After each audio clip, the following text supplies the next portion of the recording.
자, 오늘 또 주 안에서 이렇게 만나뵙게 돼서 하나님께 감사를 드립니다. 자, 오늘은요, 예수님의 첫 비유를 시작하도록 하겠습니다. 첫 번째 비유.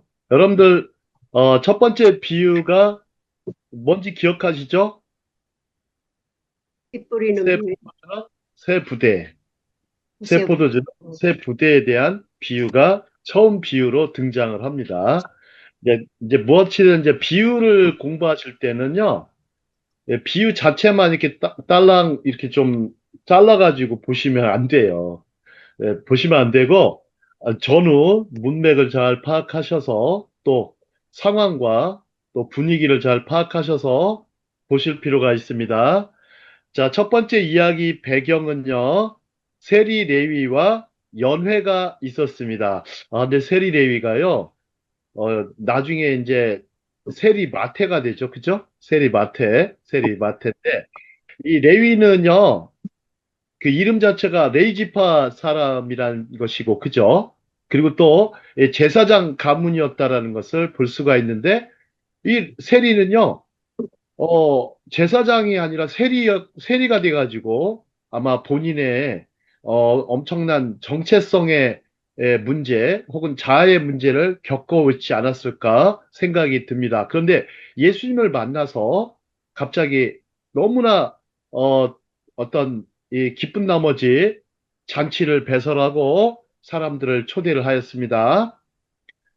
자, 예수님께서는요, 이 새 포도주와 새 가죽 부대에 대한 얘기를 말씀하시면서 옛 언약에 대해서. 자, 옛 언약은 어떤 것입니까? 구언약, 의로움을 얻기 위해 힘든 수행을 요구하는 모세의 율법과, 이제 사실상 보면 모세의 율법입니까? 아니면 모세가 받아서 쓴 율법입니까? 모세의 율법은 아니고요. 하나님이 주신 말씀입니다. 말씀인데 이것을 모세가 이제 기록을 해서 참 오경으로 토라로 이렇게 해서 나타냈죠. 그 다음에 은혜로 믿음을 통해 구원받는 새 언약을 대조하셨습니다. 자, 모든 것은 예수께서 의도적으로 로마를 위해 세금을 징수하는 유대인을 발견했기 때문에 시작되었습니다. 자, 그 당시 세리들은요, 얼마나 착복을 많이 했냐면, 세금의 4분의 3은 본인들이 챙기고, 4분의 1은 로마에 바쳤다고 합니다. 그럴 정도로 세리는 아주 이스라엘에서도 가장 낮은 하층 계급이었어요. 그 얼마나 하층 계급. 자, 이들은 멸시받는 사람들이었습니다. 이들은 자기 민족에 대한, 동족에 대한 배신자로 여겨졌죠. 그리고 이들은 보통 사기꾼들이었고요. 사람들에게 과도한 요금을 부과하여 자기 주머니를 채웠습니다. 이들은 종교인들이 어울리는 사람들이 아니었죠. 하지만 예수께서는 그들로 가득 찬 방에서 연회에 앉기로 선택하셨습니다. 자, 이 부분을 좀 배경으로 잘 삼아서 여러분들 보시길 바랍니다. 자, 다음 장 보겠습니다. 자, 다음 장에 보면 이제 등장인물들이 또 이제 서기관과 바리새인들이 있습니다. 당연히 그 가운데에는 모세 율법을 지키고 전파하는 지역에 서기관과 바리새인들이 있었습니다. 이 사람들은 아주 종교적으로 아주 탁월한 사람들이었죠. 자, 그리고 예수님은 그들을 아주 그것을 잘 알고 계셨어요. 그런 그들을 자극하고 계셨어요. 어? 세상에. 그래서 그들은 미끼를 물고 왜 그런 사람들과 함께 먹습니까? 왜 죄인들과, 아니, 죄인들과 왜 세리들과 함께 식사하십니까? 이렇게 말씀하셨어요. 자, 종교적인 유대인은 결코 더러운 것을 만지거나 죄인들과 함께 먹지 않을 것이다. 그렇죠? 그러나 많은 교사, 랍비로 여겨지는 예수님이 함께 계셨고, 그는 사회의 찌꺼기와 함께 식사를 하고 있었다. 그 당시 배경을 할 때 이들을 사회의 찌꺼기로 생각했던 사람들이 많았죠. 근데 예수님의 행동은 어떻습니까? 우리 최금옥 권사님 보실 때 어떻습니까? 그 당시로 생각하면 의외에 좀 뭐, 사람들이 이해하기 어렵게. 어려운 예, 행동. 엄청 파격적인 행동이었습니다. 파격적인 행보였습니다. 자, 그래서 예수님께서는 건강한 사람은 의사가 필요 없다고 말씀하셨죠? 아, 참 맞는 말씀 같습니다. 증상이 없는 사람은 의료적 도움을 구하지 않죠. 물론 예수님은 또한 자기 의로움에 자신감이 있는 바리새인들이 결코 그를 구세주로 찾지 않을 것이라고 암시하신 것입니다.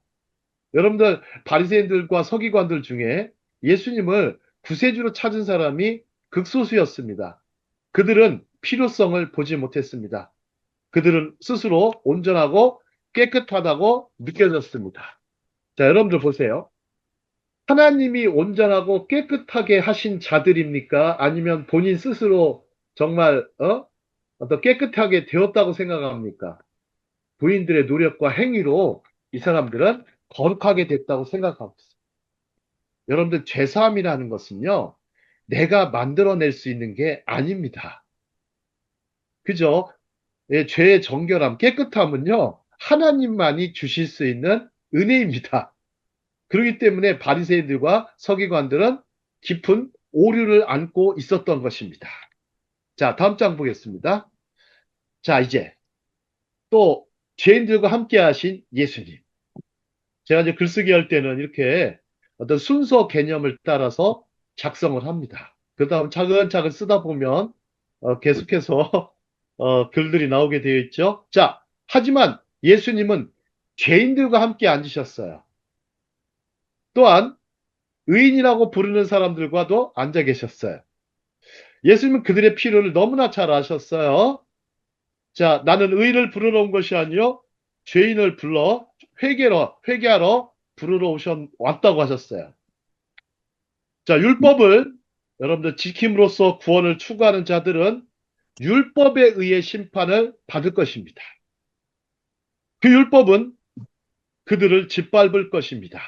하지만 예수님의 사역은 죄인들을 위한 회개, 은혜, 구원의 사역이었습니다. 그는 그들의 비참한 처지와 그들과 하나님의 거룩한 심판 사이에 중재자가 절실히 필요하다는 것을 깨달은 사람들을 부르러 오셨습니다. 여러분들, 하나님이 직접 구원하실 수도 있었습니다. 그죠? 하지만 하나님은 당신의 아들을 보내셔서 중보자로서, 중재자로서 보내셨습니다. 자, 중보자로서, 중재자로서 보내셨죠. 자, 이를 깨달은 사람들을 예수님은 부르러 오신 것입니다. 자, 부르러 오신 것입니다. 자, 여러분들 혹시 예레미야 우리 31장 31절에서 34절 예레미야 31장 31절에서 34절 한번 같이 읽도록 하겠습니다. 저기 최금옥 권사님 한번 읽어주시겠어요? 우리 최금옥 아나운서가 되셔서 자 예레미야 31장 31장, 31절 34절까지요. 예, 31절. 나 여호와가 말하노라. 보라, 날이 이르리니 내가 이스라엘 집과 유다 집에 새 언약을 세우리라. 나 여호와가 말하노라. 이 언약은 내가 그들의 열조의 손을 잡고 애굽 땅에서 인도하여 내던 날에 세운 것과 같지 아니할 것은, 내가 그들의 남편이 되었어도 그들이 내 언약을 파하였음이니라. 나 여호와가 말하노라. 그러나 그날 후에 내가 이스라엘 집에 세울 언약은 이러하니, 곧 내가 나의 법을 그들의 속에 두며 그 마음에 기록하여 나는 그들의 하나님이 되고 그들은 내 백성이 될 것이라. 아멘. 아멘. 이미 예수님은 예레미야 31장에서 31절에서 새 언약, 신약을 말씀해 주셨어요. 신약을 이미 말씀해 주셨어요. 자, 우리 뭐 누가복음 22장 20절과 히브리서 10장 29절에도 이 새 언약, 또 새 중보자로 오신 예수님의 모습을 볼 수가 있습니다. 여러분들, 혹시 이 새롭다라는 단어 있잖아요. new. 이 뉴라는 단어가 좀 여러분들 헷갈리실 거예요. 그죠? 여러분들 새롭다라는 것은 기존에 있는 것과는 다른 것인지 아니면 기존에 있는 것을 새롭게 하셨는지 이거에 대해서 우리 생각을 해보셔야 돼요. 혹시 이 본문의 비유에 나와 있는 가죽 부대가 있습니다. 자, 포도주를 담는 가죽 부대가 있는데 여기서의 새 가죽 부대와요. 그 다음에 포도주가 있죠. 그죠? 새 포도주가 나오거든요. 그러면 여기서의 새자가 헬라어 본문에서는 다릅니다. 어? 왜 그럴까요? 참 생각해 볼까요? 새 가죽 부대라고 할 때 이 새 자는요, 헬라어로 카이노스라고 그래요. 카이노스. 카이노스는 무슨 뜻이냐면 어떤 신선함이라는 뜻이 있어요. 신선함. 그 다음에 어찌 보면요, 길이라는 뜻도 있습니다. 카이노스는.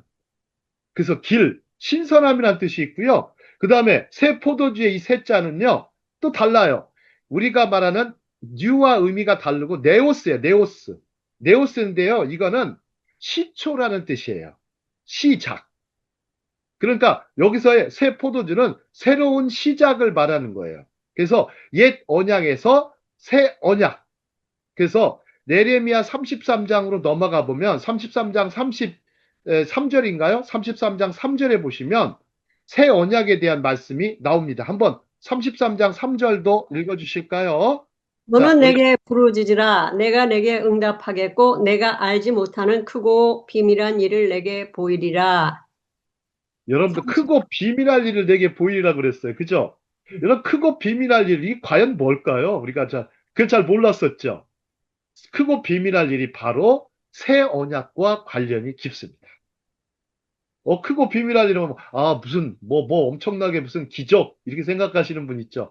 예, 기도, 우리 보면은, 막 교회 가면은, 이거 참 안 걸린 교회가 별로 없어요. 새벽 기도에.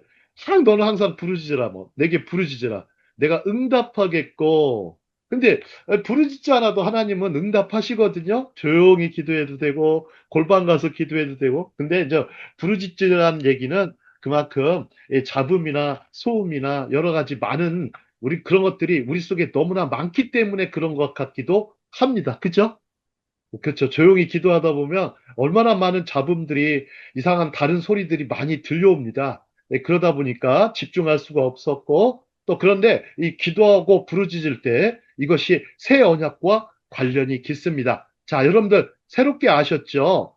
카이노스와 네오스가 있다라는 거. 근데 예수님은 여기서 신선함에 대한 말씀과 더불어 새로운 시작에 대한 말씀을 하고 계십니다. 또한 예수님은 보세요. 사랑은 모든 율법의 완성이라고 하셨죠. 그죠? 마태복음 5장에 보면 예수님은 율법을 완성하러 오신 것입니다. 자, 율법으로는 안 되기 때문에 율법을 오히려 완성하러 오신 것입니다. 은혜를 부여하심으로 말미암아 율법을 완성하게 되셨죠. 그죠? 쉽게 말하면 이제는 성전 제사의 필요성이 사라졌어요. 제사함을 위해서 성전 제사의 필요성이 사라지고 이제는 모든 사람들 신자들이 성령이 강림하심으로 말미암아 하나님의 성전이 되는 것입니다. 그렇죠?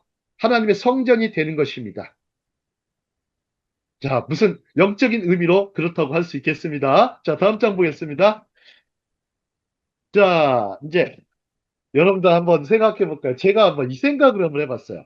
과연 어부와 세리는 과연 성경을 모를까? 참 무식한 사람들이었을까? 여러분들 어떻게 생각하세요? 임창감 선교사님. 자, 어부와 세리는 과연 성경에 이렇게 좀 부족한 사람들이었을까요? 우리 복음서 보면 아주 안 그렇던데요.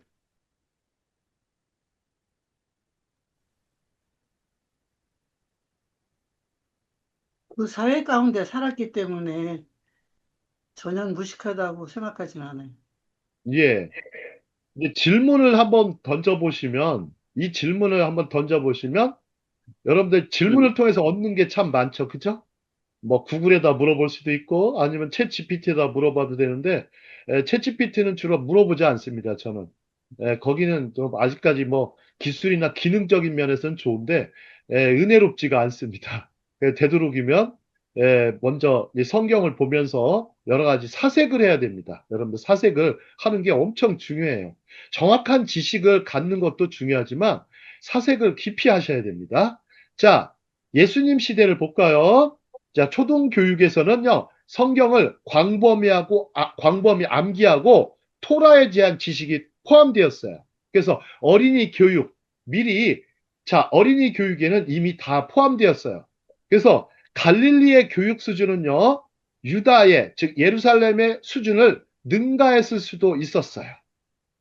어부와 세리조차도 성경에 대한 훈련을 받았습니다. 그러나 매우 재능 있는 사람들만이 12, 13세가 넘어서도 공부를 계속했고 진정으로 뛰어난 사람들만이 현자들의 제자가 되었습니다. 그럼 남은 사람들은 뭐가 됐을까요? 직업인들이 되는 경우가 많았습니다.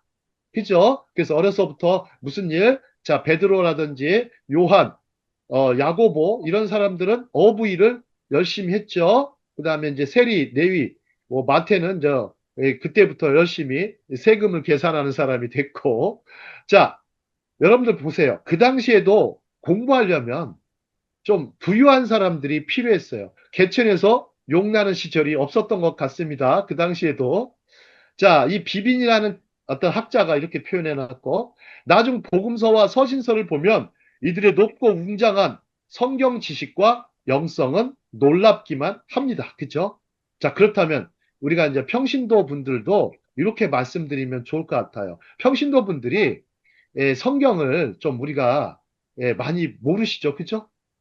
이제 왜냐하면 이 성경에 대한 훈련과 사색, 묵상과 그것이 너무 안 되어 있기 때문이고요. 또 하나는 성경을 제대로 가르쳐 주는 분들이 많지 않다라는 증거가 있습니다. 그렇다면 우리가 요즘 시대에 들어서도 해야 될 일이 뭐겠습니까? 단순 읽기를 넘어서 성경에 대한 깊은 공부를 하고 터치가 일어날 때까지 저 공부하고 연구해야 될 줄로 믿습니다. 정말입니다. 요즘 시대 정말로 아직도 많이 필요합니다. 할 수 있으면 외우시는 것도 되게 좋습니다. 암송하면요, 어디까지 파고드냐면 10년과 골수까지 파고든다고 합니다. 그죠? 10년과 골수까지 파고들죠. 자, 다음 장 보겠습니다. 자, 이제 명불허전 여러분들 혹시 옛날 사람들 그러죠?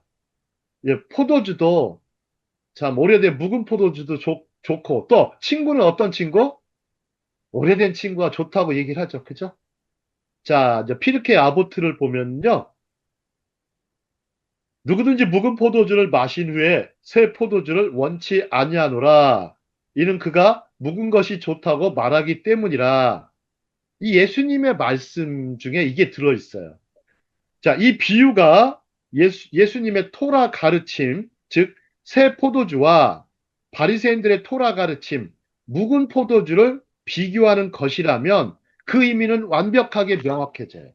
예수님도 토라를 가르쳤어요. 그 다음에 바리새인들과 서기관들도 토라를 가르쳤죠. 근데 가르침의 방식이나 길과 결이 달랐어요.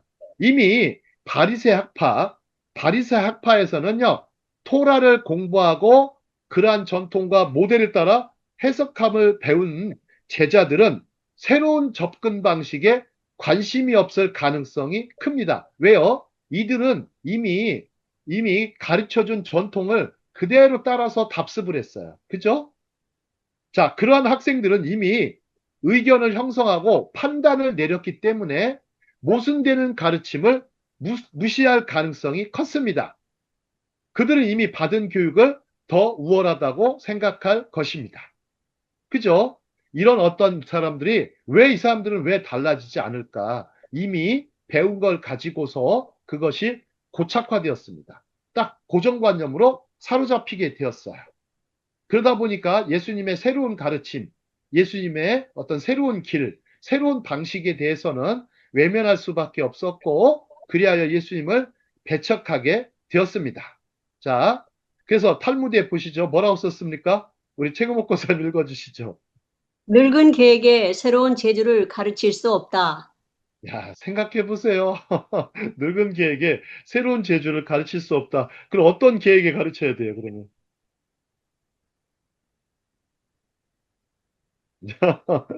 자, 새롭게 또 신생한 사람들, 거듭난 사람들한테 새로운 재주를 가르쳐야 되겠죠?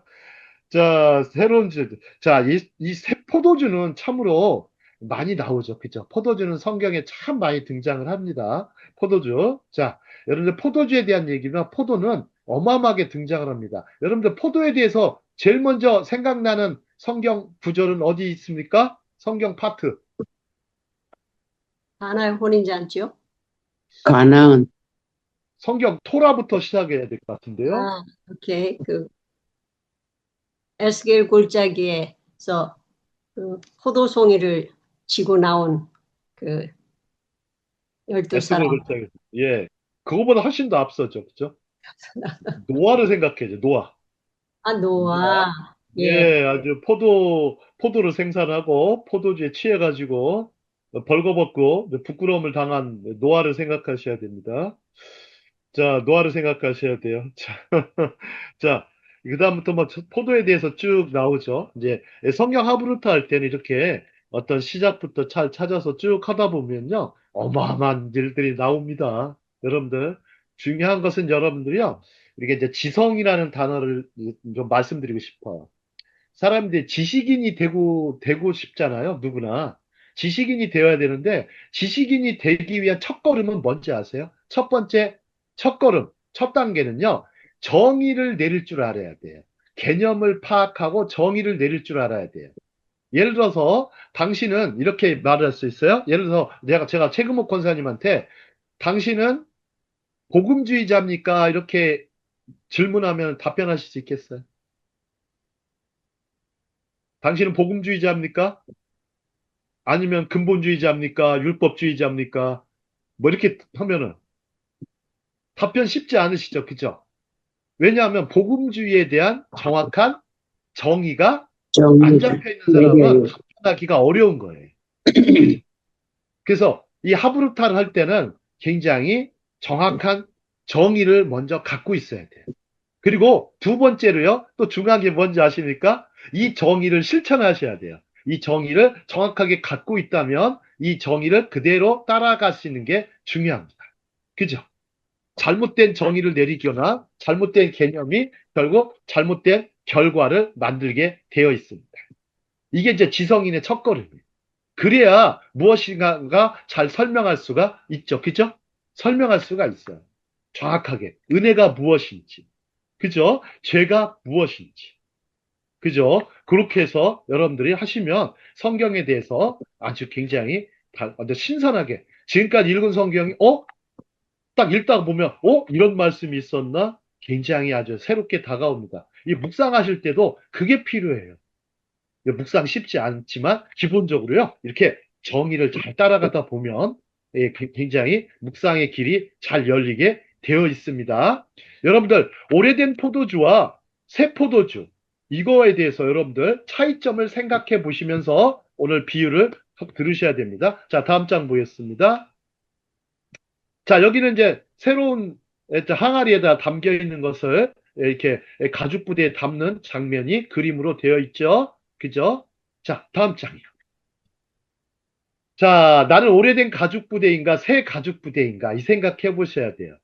자, 포도주는 확실히 오래된 포도주와 새 포도주가 있습니다. 왜냐하면 포도는 매번 생산이 되기 때문에 그죠? 이는 서로 구별되는 포도주입니다. 하지만 가죽 부대는요. 이게 새로운 것인가 아닌가의 기존에 오래된 가죽 부대인가라는 것입니다. 자, 새로운 포도주를 위해서는 새 가죽 부대가 필요한 것일까요? 꼭 그렇진 않죠. 그죠? 가죽 부대에 뭐가 있기 때문에요. 여러분들 모든 제품은 다 뭐가 있습니까? 수명주기라는 게 있어요. 그죠? 수명주기라는 게 있어서 얼마 동안 쓸 수 있는 예를 들어 뭐 10년이면 10년, 뭐 20년, 20년 이렇게 쓸 수가 있어요. 자, 그러면 새로운 포도주를 본문에서는 새 가죽 부대가 등장해야 할 것 같지만 우리 자신은 오래된 가죽 부대임을 보여주고 있어요. 그죠? 우리에게 혁신과 개혁이 필요한 것이죠. 그렇다면 우리가 새 포도주를 받아들일 만한 그릇이 되고 부대가 되어야 할 것이죠. 그죠? 날마다 새날을 맞이하듯 우리 주님의 말씀도 새롭게 다가와야 되겠죠. 그죠? 자, 보통 이제 우리는 묵은 포도주만을 맛보는 사람들은 율법주의와 형식주의에 사로잡힌 사람들이 될 것입니다. 그죠? 근데 새 포도주를 맛보는 사람들은 뭡니까? 새로운 영생의 진리를 맛보는 것이죠. 그죠? 자, 여러분들, 새 언약과 옛 언약의 그것은 여러분들 차이를 잘 생각해 보셔야 돼요. 아까 새라는 단어 썼죠. 그죠? 새 옷, 새 옷, 새 가죽 부대. 이건 아까 뭐라 했어요? 카이노스라 했어요. 카이노스. 그 다음에 새 포도주는 네오스예요. 네오스. 자, 일단은 카이노스는요, 질적인 것이고, 혹은 신선함을 얘기하는 것이고, 네오스는 시간적인 얘기예요. 그러면 새 포도주는요, 시간적, 시대적 얘기입니다. 아시겠죠? 시간적, 시대적 얘기. 자, 다음 장 보겠습니다. 여러분들 혹시나 제가 가죽부대에는 성경에 있을까? 가죽부대가 성경에 있을까? 검색을 또 해봤더니 욥기에 등장하더라고요. 욥기에. 자, 32장 18절 19절. 자, 내 속에는 말이 가득하니 내 영이 나를 압박함이니라. 보라, 내 배는 봉한 포도주통 같고 터지게 된 새 가죽부대 같구나. 여러분 생각해 보세요. 내 속에 말이 가득하대요. 막 터질 듯이. 내 영이 막 나를 압박한대요. 터질 것 같은 상황이 온 거예요. 여러분 생각해 보세요. 터지기 직전에 포도주 가죽부대. 왜 터지기 직전이 됐습니까? 뭐 때문에? 새 포도주가 들어오니까 막 발효가 돼가지고, 발효가 돼서 막 이게 가스가 차고 발효가 돼가지고 이게 아주 터질 지경이 되었던 상황입니다. 그죠? 자, 그러니까 18절에 뭐라고 합니까? 이제는 더 이상 기다릴 수 없고 말을 참을 수도 없습니다. 말할 기회를 얻지 못하면 새술이 가득 담긴 포도주 부대가 터지듯이 내 가슴이 터져버릴 것 같습니다. 여러분들 이거 참 표현들이 이렇게 아름답습니다. 얼마나 문학이 성서의 문학이 얼마나 대단합니까? 그죠? 아유, 대단합니다. 응? 자, 노벨상을 오늘날 같았으면 노벨상을 한 수백 개를 받았을 거예요. 아마 성경으로 따지면. 그러니까 성경 읽기를 왜 하셔야 되는지 아시겠죠? 예. 자, 다음 장. 자, 이제 고린도후서 5장 17절로 가보도록 하겠습니다. 자, 17절. 우리 음소거 하시고, 같이 읽도록 하겠습니다. 자, 비디오를 다 자, 음소거 하시고, 시작. 그런즉, 누구든지 그리스도 안에 있으면 그리스도 안에 있으면 새로운 이전 것은 피조물이라 지나갔으니 이전 것은 지나갔으니 보라 새 것이 되었도다. 되었도다. 제가 지난주에 어떤 모임에 동영상을 들어갔는데, 초대를 받아서, 들어갔는데, 이제 유료 동영상이었긴 하지만, 보니까 거기는 비디오를 안 켜놓으시면은, 퇴실을 시켜버리더라고요. 퇴실을 아니, 담당하시는 분이 막 자신감이 넘치시더라고요. 근데, 자, 비디오 안 켜시는 분은 퇴실하십시오. 그랬더니, 다들 비디오 켜고서 안 나가시더라고요. 왜 그래요? 내용이 너무 좋은 거예요. 제가 봐도. 강의 내용이요. 거의 뭐 최상급이었어요. 그러니까 자신감이 있지. 제 강의가, 제가 봐서는, 제 강의가 최상급은 아닌 것 같고, 그냥 이 중고품 수준인가 생각이 드는 것은, 그러다 보니까, 참 아직까지는 그런 게 있구나. 다들 뭐 다른 할 일이 있으시겠지만 그래도 이렇게 서로 저도 마찬가지입니다. 저도 다른 분들 강의할 때 이렇게 좀 비디오 키고라도 아니면 좀 음소거만이라도 해놓고 좀 뭐 중간중간 일이 생기거든요. 그죠? 그러다 보면 그래도 다른 일 제쳐놓고 그래도 듣습니다. 예, 그게 경청이죠. 그죠? 들어주는 거. 그게 존중이고 경청이라고 생각이 듭니다. 자, 누구든지 그리스도 안에 있으면 그는 새로운 피조물입니다. 옛것은 지나갔습니다. 새 것이 되었습니다. 이 표현이 참 재밌어요. 옛것은 지나갔다. 패스. 그리고 새 것이 되었다. 새로운 존재가 되었다. 자, 여러분들 생각해 볼까요? 이것은 어찌 보면 참 모순적인 가르침이에요. 여러분, 새로운 것이라는 것은 뭐냐면, 여러분, 창의력, 창조성, 상상력과 관련이 깊습니다. 창의력, 창조성, 상상력. 자, 이것이 되었다라는 것은 어떤 창의와 상상의 것이 현실화 되었다는 것을 말씀하고 있는 것입니다. 그렇죠? 자, 리뉴얼이라는 단어 써요. 리뉴얼 되었다. 리뉴얼 되어진 것이죠. 자, 리뉴얼 되어진 것입니다. 자, 예수님의 참 가르침은 참 신기하기만 합니다. 자, 다음 장 보겠습니다. 자, 그럼 이사야 43장 18절 19절도 보겠습니다. 자, 여기서도 벌써 이 하나님의 어떤 이 새 일에 대해서 말씀하고 계세요. 너희는 이전 일을 기억하지 말며 옛날 일을 생각하지 말라. 예, 옛날 거. 여러분들 보세요. 우리가 역사를 배우죠. 그죠? 역사를 배우면, 근데 역사를 배워야 되는데, 제일 중요한 게요. 여러분들, 현재가 중요합니까? 아니면 뭐 2000년 전이 중요합니까? 여러분들 2000년 전 걸로 매여 계시는 분이 많이 계시죠. 그죠? 현재에 매여 계셔야 되는 게 아닙니까? 그죠? 그 고정관념의 밧줄에 막 사로잡혀가지고, 밧줄도 아닌 것 같아요. 쇠사슬에 사로잡혀가지고 막 벗어나질 못하죠. 여러분들 보세요. 2000년 전 사건이라도 새롭게 해석해야 되는 거 아닙니까? 현재적으로. 그죠? 이게 맞는 것이죠. 여러분, 하나님 나라 2000년 전 겁니까? 아니면 오늘날의 것입니까? 하나님 나라는. 맞춰보세요. 2000년 전 것도 아니고, 그죠? 그죠? 영원까지 있는 나라죠. 그죠? 영원부터 영원까지 있는 나라인데, 여기에서 우리가 옛날에 그런 어떤 이 개념을 가지고서 생각하시면서는 안 된다는 것입니다. 보라, 내가 새 일을 행하리니 이제 나타날 것이라 너희가 그것을 알지 못하겠느냐? 반드시 내가 광야의 길을 사막에 강을 내리니. 자, 여러분들 보세요. 여러분들 와디라는 거 보셨어요? 광야 가보면 사막에 가서 와디라는 게 있어요. 건천.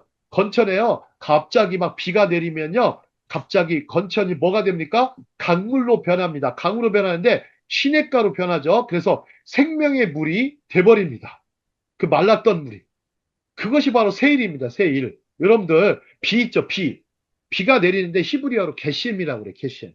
히브리어로 여러분들 광야에서 비가 내리죠. 비가 내리는데 자주 내리진 않지만 가끔 내려오죠. 그죠? 내려오지만 그때 비는요. 인간이 내리는 비가 아니에요. 그죠? 하나님이 내려주시는 비예요. 그러니까 철저히 여러분들 보세요. 그걸 뭐라고 해석할 수 있어요? 여러분들 이거는 정말 은혜구나. 은혜구나. 이 물이 없이는 우리는 살 수가 없구나. 자, 생명의 물. 그래서 물이 생명의 물이라고 표현했던 것이죠. 자, 18절. 자, 현대어 성경으로 보면 너희는 지나간 일을 기억하려고 하지 말며 옛일을 생각하지 말아라. 말아라. 내가 광야에 길을 내겠으며 사막에 강을 내겠다. 사막에 샘이 넘쳐 흐르리라. 사막에 꽃이 피어 향기 내리라 그랬죠. 그죠? 자, 다음 장 보겠습니다. 자, 시편 51편 17절로 가보도록 하죠. 자, 그러면 우리가 자, 다음 장입니다. 자, 한번 보실까요? 자, 새 일을 시작하신다 그러셨죠. 그렇죠. 새 일을 시작하신다. 예수님이 이 땅에 오신 것은 죄인을 불러 회개하러 하신다 했죠. 그죠? 죄인을 불러 회개하신다 했죠. 그죠? 자, 그 대목을 생각하시면서 우리가 보면 하나님이 구하시는 제사가 이제 뭔가 바뀌었어요. 여러분 보세요. 기존의 제사들은 뭐예요? 동물의 희생 제사였어요. 그죠? 그런데 상한 심령이라고 바뀌어 시편 51편에는 이렇게 상한 심령이라고 표현할 수 있습니다. 표현합니다. 즉 자신이 스스로 죄를 해결할 수 없는 무능한 것임을 절감하는 것이에요. 이게 무능한 것임을 절감하는 것이에요. 그러면 새 가죽 부대가 복음이 새롭게 들어왔어요. 복음이 들어오면 가죽 부대가 터져야 되는 것입니다. 여러분들은요, 새 가죽 부대를 준비하시는 게 아니에요. 가죽 부대가 터져야 되는 것입니다. 터져야 사는 것입니다. 그죠? 터져야 사는 거예요. 갑자기 뭐 새 가죽 부대를 만들어 보겠다? 이거는 여러분들 못 만들어요. 새로운 심령은 못 만들어요. 우리 스스로. 그죠? 우리 스스로는 못 만들어요. 하나님이 하실 수 있는 일이죠. 그죠? 여러분들 출애굽 사건들 생각해 볼까요? 출애굽 사건. 출애굽 사건은 유월절 사건하고 관련이 깊죠. 그죠? 유월절 사건. 자, 여러분들 출애굽을 하라는 이유가 뭡니까? 여러분들 출애굽의 여정은 왜 나온 것입니까? 과거에 머물지 말라는 것이죠. 그죠? 과거에 머물지 말라는 거예요. 자, 과거에 머문다는 것은 뭡니까? 과거에 머문다는 것은 새로운 것을 거부하는 것이죠. 자, 새로운 가나안 땅으로 나아가도록. 근데 하나님은 이제 광야로 먼저 보내셔서 과거에 쌓여있던 노예 근성들, 과거에 쌓여있던 노예 근성들을 제거하시고, 예, 그들을 또 이 가나안 복지로 인도하신 것이죠. 자, 하나님께서 원하시는 재물은 찢겨진 심령이라고 그랬어요. 여기서 17절은 현대어적으로 해석하니까 훨씬 좋죠? 오, 하나님, 주님은 찢겨지고 짓밟힌 마음을 멸시하지 않으십니다. 이렇게 하니까 참 멋있는 것 같아요. 자, 여러분, 복음이 들어가면 터질 수밖에 없습니다. 이 복음이란 개념이요, 들어가면요, 사람이 바뀌지 않을 수가 없어요. 여러분들, 그래서 강도 같은 사람도 바뀌는 거 보세요. 그죠? 강도 같은 사람도. 그래야 뭐가 됩니까, 여러분들? 터져야 새 가죽 부대가 됩니다. 터져야. 왜요? 터지면 새롭게 어떻게 해주세요? 고침, 고쳐주시는 거예요. 다시 꿰매주시는 거예요. 상처를 상처를 꿰매주신다. 뭔지 아시겠죠? 새 가죽 부대가 된다. 자, 잘못된 해석 그동안 많이 했던 분들 많으실 거예요. 자, 찢어지고 터져야 비로소 바뀌는 인생이라는 것을 볼 수가 있습니다. D.L. 무디는요, 그래서 우리 인생을 뭐라겠냐면, 자, 메모해 놓으세요. 재생된 쓰레기. 재생된 쓰레기래요. 재활용품이라는 거예요. 우리는요, 재활용품이라는 거예요. 그리스도 안에서 리뉴얼 됐다 이거야, 리뉴얼. 리뉴얼이에요. 자, 터져야 새 가죽 부대가 됩니다. 자, 다음 장 보겠습니다. 자, 성서 속의 새 포도주 구절 살펴보기. 자, 포도주에 대해서 여러 가지가 많이 나오는데요. 이 창세기에 참 찾아보시면, 자, 여기서도 포도주가 등장하죠. 그죠? 노아의 포도주보다 앞선, 포도주는 아니지만, 뒤편에. 자, 하나님은 하늘의 이슬과 땅의 기름짐이며 풍성한 곡식과 포도주를 내게 주시기를 원하노라. 자, 이삭이 야곱에게 말한 그 축복이죠. 저는 이 축복을 참 중시 여깁니다. 굉장히 어떻습니까? 농업적인 축복이에요. 농업적인 축복. 그죠? 농업적인 축복입니다. 여러분들, 이거는, 농업은 그 당시에 완전한 가장 중요한 노동이었죠? 그죠? 중요한 생산이었고. 자, 그 다음에 신명기 7장 13절에도 보시면 이렇게 하나님께서는 또 농업적인 축복, 그 다음에 젖과 꿀이 흐르는 땅에다가 또 이렇게 젖과 꿀도 주셨지만 젖과 꿀이 흐르는 스피릿을 주셨죠. 그죠? 젖과 꿀이 흐르는 스피릿, 새 포도주. 젖과 꿀이 흐르는 스피릿이 바로 새 포도주. 자, 이스라엘 백성들, 최근에 제가 안타까운 일은요, 이란을 이렇게 이스라엘이 쳤잖아요. 이 조만 나라가. 그죠? 이란은요, 인구가 거의 1억에 가까운 나라예요.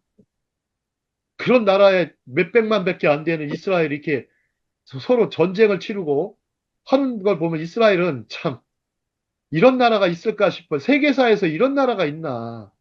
도대체가 미국도 안 치는 이란을 이스라엘이 친다고 생각해 보세요. 도대체 이게 뭔 말인가? 그래서 어떤 선교사님이 어저께요. 저한테 이걸 어떻게 해석해야 되냐고. 아, 아유, 구속사를 모르시겠어요? 세속사를 움직이는 구속사를 생각해 보세요. 성경을 성취하는 일입니다. 했더니, 저는 이것을 어떻게 정확하게 해석할 수는 없지만, 하나님께서는 이스라엘을 들어 쓰시는 것을 볼 수가 있습니다. 했더니, 예, 그런 모습. 그러면서 제가 그렇다고 해서 이스라엘을 완전히 옹호하지도 않습니다. 왜요? 파괴하고 생명을 죽이는 일은요, 하나님이 원하시는 일은 아닙니다. 진정으로 원하시는 일 아니기 때문에 이것은 그러나 성경을 이루어가는 일은 확실한 것이라고 저는 확신합니다. 자, 다음 장 보겠습니다. 자, 이제 포도 여러분들 이제 벌써 이제 포도. 자, 오늘 강의 끝나시면 포도를 사셔서 하나 드시면서 내가 어떻게 새로운 10년 자, 새 포도주는 새 가죽부대에 터져야 산다는 것을 또 담는 하는 그런 묵상의 시간. 포도를 먹으면서 하면 참 좋을 것 같아요. 아주 산교육이 되죠. 자, 다음 장이요. 자, 그러면 이제 잠언 3장 9절 10절 또 뭐가 나오냐면 제가 이제 일일이 다 쳐보잖아요. 검색을 해봐서 그 부분을 다 이렇게 메모해놨죠. 자, 포도즙 틀에 새 포도즙이 나오죠. 그죠? 자, 포도주를 얻으려면 포도즙 틀이 있어야 됐어요. 자, 보니까 내 재물과 내 소산에 처음 익은 열매로 여호와를 공경하라. 첫 열매. 그리하면 내 창고가 가득히 차고 내 포도즙 틀에 새 포도즙이 넘치리라. 자, 그렇다면 예수님의 비유는 이 잠언과 관련이 깊지 않을까요? 제가 질문을 해놨죠. 가죽 부대는 같은 것이라도 새 포도주를 받아들일 만한 내적 변화와 혁신의 중요성을 보여주는 것이죠. 우리는요, 근데 이거 생각하세요. 나 자신을 너무 집중하지 마세요. 우리는 가죽 부대에 집중하기보다는 열매, 새 포도주에 집중하셔야 됩니다. 나 자신을 보세요. 여러분들 나 자신 대단히 훌륭하십니까? 대단히 훌륭한, 굉장히 훌륭한 명품이고 신상입니까? 아니잖아요. 그죠? 하지만 이 주님께서 나를 명품으로 삼으신 거예요. 왜? 명품으로 만드신 거예요. 주님께서 만드셨다면 그런 줄 믿으셔야 돼요. 사람들은 나를 뭐라고 할까요? 그냥 늙어가는 노인, 별로 뭐 어디 사회에 쓸모없는 존재. 이렇게 생각할 수 있잖아요. 그죠? 근데 하나님은 그렇지 않다라는 거. 우리는 하나님의 관점에서 우리 자신을 바라봐야 되고, 말씀에 의지해서 우리 자신을 바라봐야 되겠습니다. 자, 포도를 드린다는 얘기는 포도를 첫 열매를 드린다. 여러분들 첫 열매를 드리는 거는 신령한 헌신의 표현입니다. 신령한 헌신의 표현이에요. 우리 말라기서에 보면 말라기 3장 10절인가요? 11조를 드리도록 하셨죠. 그죠? 내 창고에 저 하늘문을 여시고 그냥 내 창고에 차지 않나 보라. 그러셨잖아요. 그죠? 한번 드려보는 거죠. 첫 열매 안 드려본 사람들은 첫 열매를 들어보면서 내 창고가 가득히 차는지 안 차는지 그거를 발견해야 되겠죠. 그죠? 자, 다음 장 보겠습니다. 새 포도주는 그럼 헬라어로 뭘까? 그리스어로 오이논 네온이야. 네온. 라는 용어는 자, 여기 보시죠. 신약에서는 사용되지 않았어요. 왜냐하면 새 포도주란 말이 없어요. 새 포도주. 오직 마태복음, 마가복음, 누가복음만이 그 구절을 기록하고 있으며 이 세 가지 사례는 예수님의 지상 생활에서 일어난 동일한 사건을 언급하죠. 자, 이제 금식에 대해서 말씀하셨어요. 예수님은 금식에 대해서 말씀하시는데, 이 금식, 중간에 보시면, 우리 오늘 비유에 중간에 보시면 금식에 대해서 말씀하십니다. 자, 금식에 대해서 말씀하시는데, 자, 예수님의 그 제자들은 금식을 잘 안 했던 것 같아요. 자, 세례요한이 제자들은 규칙적으로 금식을 했어요. 바리새인들처럼. 그죠? 또 여러분들 예수님의 제자 중에 두 사람은 세례요한의 제자였어요. 원래 누구죠? 기억나십니까? 안드레 빌립, 그렇죠. 안드레, 빌립, 빌립 이런 사람들은요. 세례요한의 원래 제자였어요. 그리고 심지어 요한도 아마 세례요한을 좀 따라갔던 것 같습니다.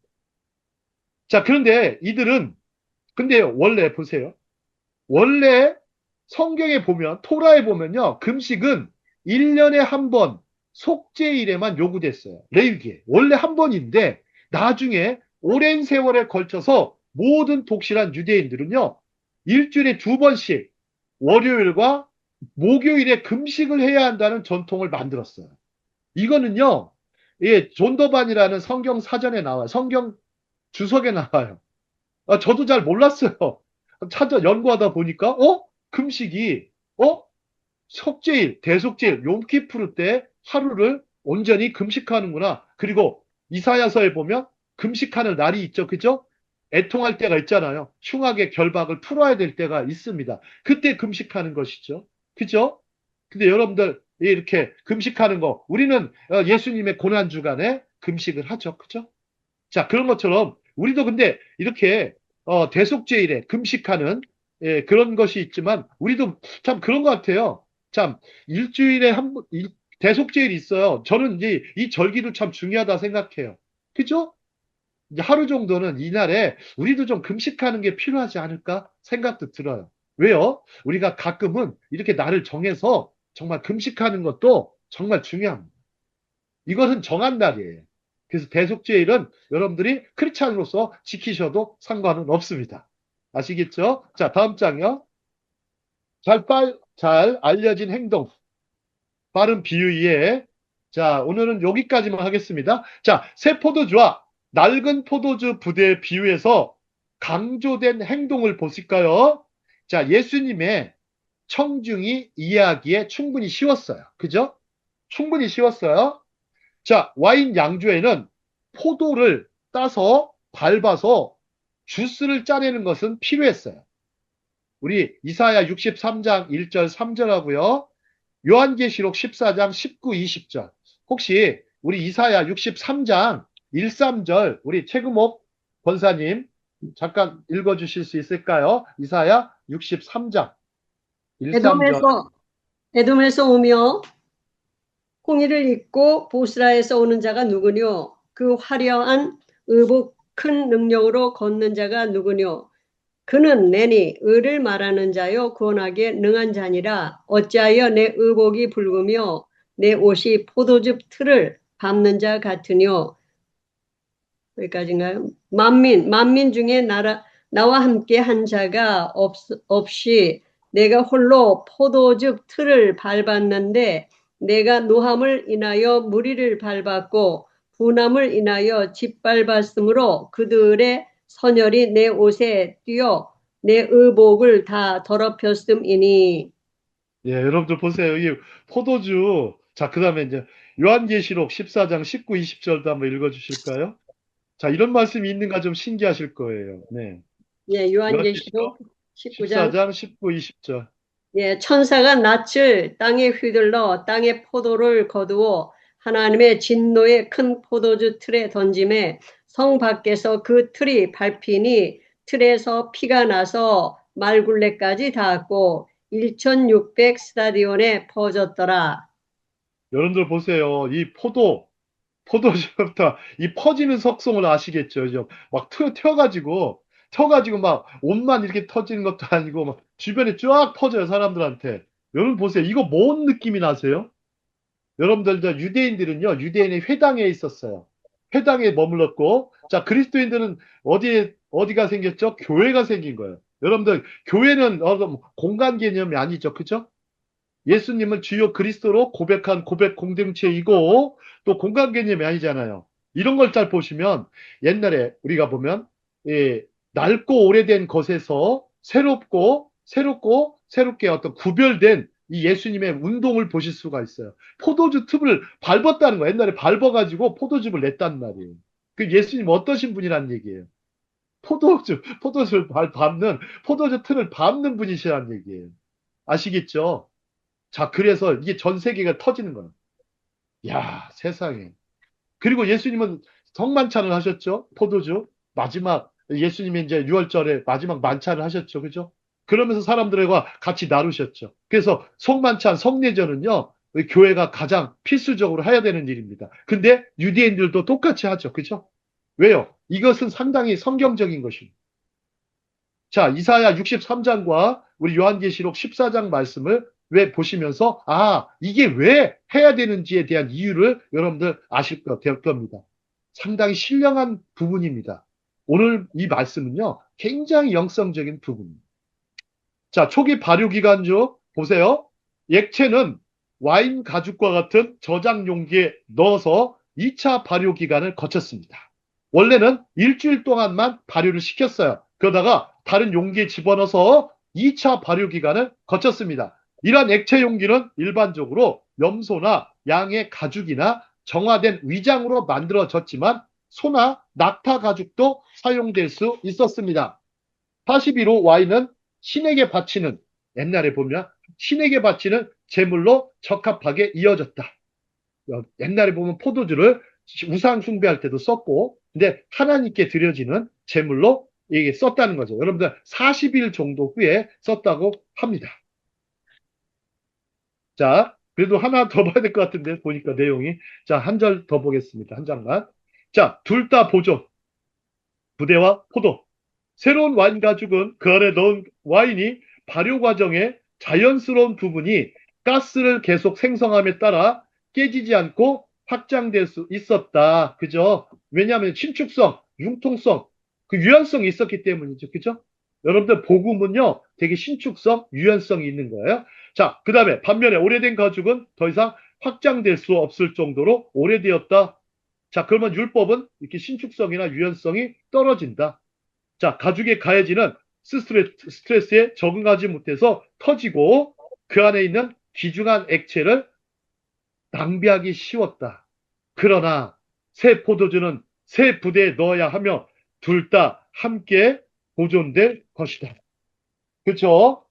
자, 여러분들 새 옷, 새 술 이렇게 오늘 말씀에서 예수님은 그렇게 말씀해 주셨죠. 여러분들 새 포도주는요.